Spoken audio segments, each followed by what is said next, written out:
Evidence based experimentation जो होता है, उसकी भी लिमिट होती है। సాక్ష్యాధారం కొరకు చేసే ప్రయోగానికి కూడా పరిమితి ఉంటుంది. ఉదాహరణకు, ధ్వని తరంగాలను మీరెంతవరకు వింటారు? एकदम हाई फ्रीक्वेंसी वाले होंगे, वो भी नहीं सुन पाएंगे।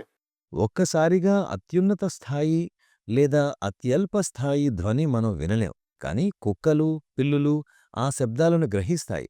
అదేవిధంగా చూపుకు సంబంధించిన కాంతి యొక్క వర్ణపటం అంటే స్పెక్ట్రం, దానిలోని అతినీల లోహిత అల్ట్రావైలెట్ మరియు పరారుణ ఇన్ఫ్రారెడ్ స్థాయిలను మనం చూడలేం. అంటే దాని అర్థం తక్కువ లేదా ఎక్కువ ఫ్రీక్వెన్సీలో వెలుగు లేదని కాదు. మన నాడీమండల వ్యవస్థలో ఒక పరిధికి సంబంధించిన చైతన్యాన్ని, ఉదాహరణకి సమాధి స్థితి ఏర్పడితే దాన్ని తీసుకుని విద్యుదయస్కాంత పరిధిలో లెక్కించొచ్చు. దానికన్నా మించిన స్థాయి దాన్ని కొలవలేం.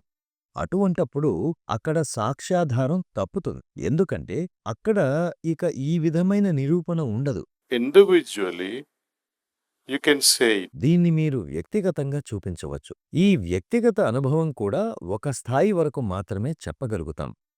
ఆ తరువాత చెప్పడానికి, దాన్ని వర్ణించడానికి సరైన పదాలు లేవు.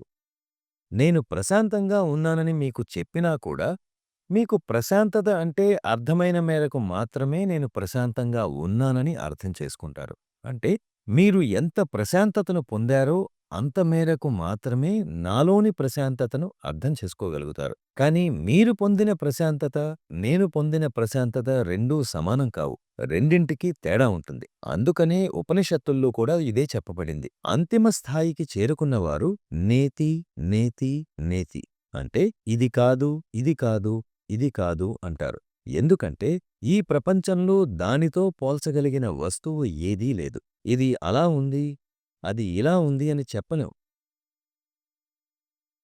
కాబట్టి ఒక స్థాయికి చేరిన తరువాత ఆ చైతన్యానికి సాక్ష్యం అనేది అసాధ్యం.